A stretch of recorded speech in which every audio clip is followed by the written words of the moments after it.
నా పేరు బొబ్బాయిపల్లి సురేష్ నాయుడు, సర్వేపల్లి నియోజకవర్గ జనసేన పార్టీ సమన్వయకర్త.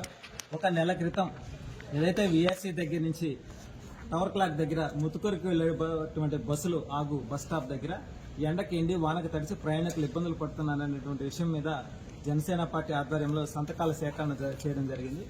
ఆ విషయం మీద ఏదైతే ఇటీవల 2 రోజుల క్రితం ఆ వీఆర్సీ సెంటర్ దగ్గరే చలువు పందిలని వేసినటువంటి నెల్లూరు కమిషనర్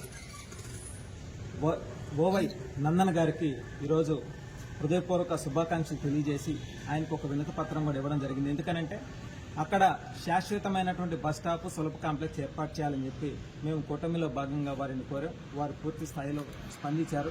ప్రజల కోసం, ప్రజలకు ఎక్కడ ఇప్పుడు ఏ ఇబ్బంది వచ్చినా సరే కూటమిలో భాగంగా మా వంతు మేము ముందుండి ప్రజలని కాపాడడంలో మా వంతు మేము కృషి చేస్తామని చెప్పి మనస్ఫూర్తిగా తెలియజేస్తూ ఏదైతే అది ఎన్నో ఏళ్ల నుంచి ఆ టవర్ క్లాక్ దగ్గర ముతుకూరుకు వెళ్లేటువంటి వేలాది మంది ప్రయాణికులు ఎండలో ఎండి వానకు తడిచి ఇబ్బందులు పడతా మహిళా కండక్టర్లు కూడా వాష్రూమ్ పోవాలని ఇబ్బంది పడి అల్లాడిపోయేటువంటి పరిస్థితి.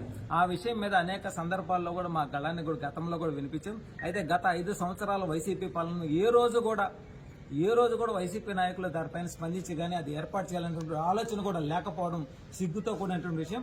ఈ రోజు ఏదైతే నెల్లూరు జిల్లా వైఎస్ఆర్సీపీ జిల్లా అధ్యక్షుడిగా ఉన్నటువంటి కాకాని గోవర్ధన్ రెడ్డి కోట్ల రూపాయలు పోర్టు నుంచి దోచుకున్నాడు, కానీ సర్వేపల్లి నియోజకవర్గంలో ముతుకూరు మండలానికి వెళ్లేటువంటి బస్సుల ఆగు స్థలానికి సంబంధించి ప్రయాణికులు ఇబ్బందులు పడుతున్నారు, వాళ్ళకి ఏదైనా ఏర్పాటు చేయాలనేటువంటి ఆలోచన కూడా లేకుండా గత 5 సంవత్సరాలు కాలయాపన చేశారు. కానీ కూటమి ప్రభుత్వం మాత్రం ప్రజలకు ఏ ఇబ్బంది వచ్చినా, ఏ కష్టం వచ్చినా సరే మేమున్నాం, మేము ఆదుకుంటాం, మేము సమస్యను పరిష్కరిస్తాం అనేటువంటి విషయంలో మేము ఇప్పుడు కూడా ముందుంటామని చెప్పి మనస్ఫూర్తిగా తెలియజేస్తూ నిజంగా మున్సిపల్ శాఖకు సంబంధించినటువంటి కమిషనర్ గారికి హృదయపూర్వక సర్వేపల్లి నియోజకవర్గ జనసేన పార్టీ హృదయపూర్వక ధన్యవాదాలు తెలియజేసుకుంటున్నాం. ఎందుకంటే ఎంతో మంది మహిళలు, ఆడబిడ్డలు, స్కూల్కు పోయే వాళ్ళందరూ కూడా ఎర్రటి ఎండలో ఎండి వానకు తడిచి ఏ షాపు కాడికి పోయి తలదాచుకోవాలో అర్థం కాని స్థితిలో అల్లాడిపోతా ఉంటే నెల క్రితం మేము చేసిన కార్యక్రమానికి స్పందించి అక్కడ చలువు పందిలు ఏర్పాటు చేయడం నిజంగా ఎంతో ఆనందించాల్సిన విషయం.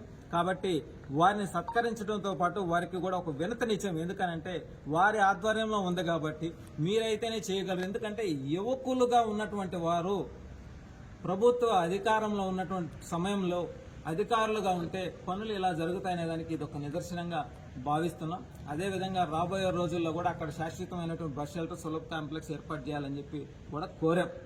ఖచ్చితంగా అవుద్ది, చేసేంత వరకు మేము కూడా వదిలిపెట్టమని చెప్పి మనస్ఫూర్తిగా తెలియజేస్తాం.